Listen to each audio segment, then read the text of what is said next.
Good day, everybody. Rob here at WesternPacificWeather.com. It is currently the 8th of November, 2010. We'll talk a little bit more out here in the weather here in the Western Pacific here in a moment, but moving out to the Indian Ocean, where there is the remnants of Tropical Cyclone JAL or 05B made landfall yesterday just north of Chennai and moved over India yesterday as well. Current winds out of it are only right around 25 to 30 knots. Much of it's really dissolved over land here, but there are some reports of damage near the coast, the east coast of India here. Showing a video here with just basically some wave action near the Chennai coast, but there was a report of one death, though overall, a man walking through a park, 58 years old, got hit by a falling branch. So just one thing to know, even though the system doesn't seem too strong in your location, always never go out during these storms. It's always really dangerous and definitely a bad decision to go out. Even though you may think it doesn't look too bad, it still could always end up very deadly. Good news, though, is that reports of a light damage, just basically snapped trees and down trees and branches basically throughout Chennai here and up towards the west here. Some roof damage reports as well, but overall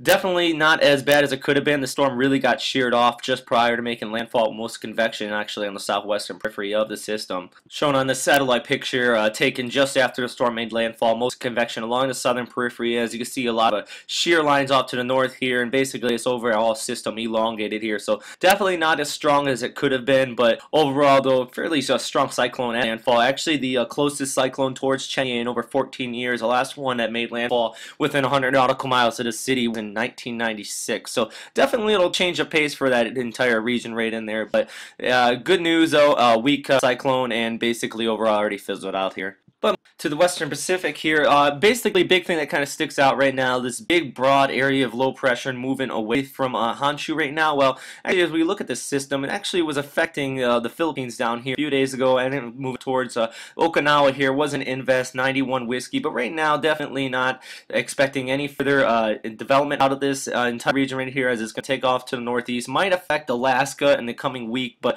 overall, though, much of the major land masses here in the Western Pacific definitely moving away from the system.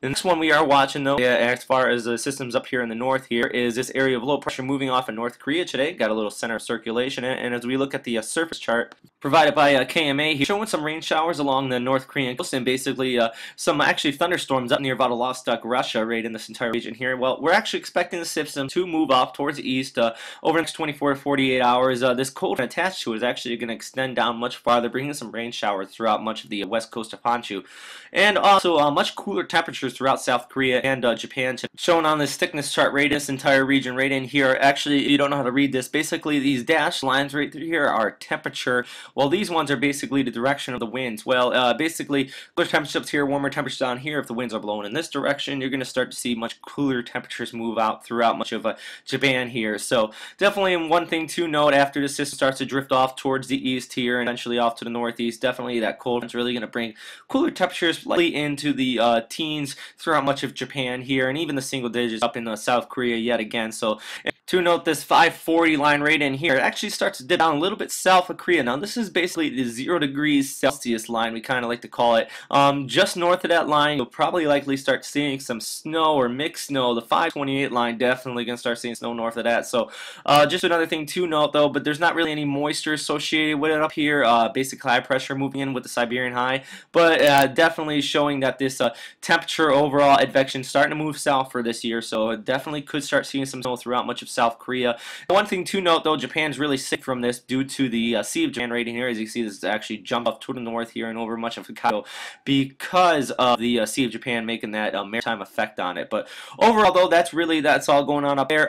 Moving towards the south here, as we look at the Philippines, fair weather actually forecasted in that entire region over the next 48 to 72 hours. But we move off towards the east here. We have an invest 93 whiskey here.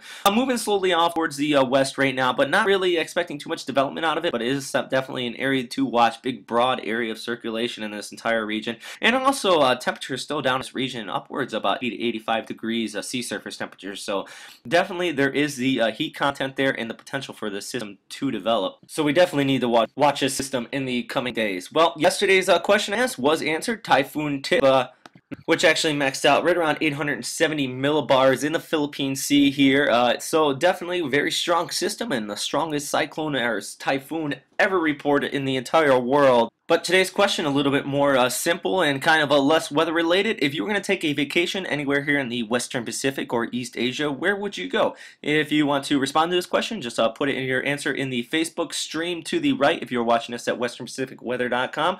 Also, you can post this on the comment section on YouTube if you're watching this there as well. So thank you for everybody listening today. Hope you have a great day. Stay safe out there. Thank you for everybody in India that gave me some information on this system as well, and reports from on the ground as Cyclone JAL moved over the country yesterday. And also, if you have any questions, comments, please also you can field me them at westernpacificweather.com. You can email me there, and also any more information on the Invest down here 92 Whiskey. Check that at storm2k.org. Plenty of meteorological discussion there as well. So I'll likely have another update tomorrow. So please stay safe out there, everybody, and I'll see you then. Bye.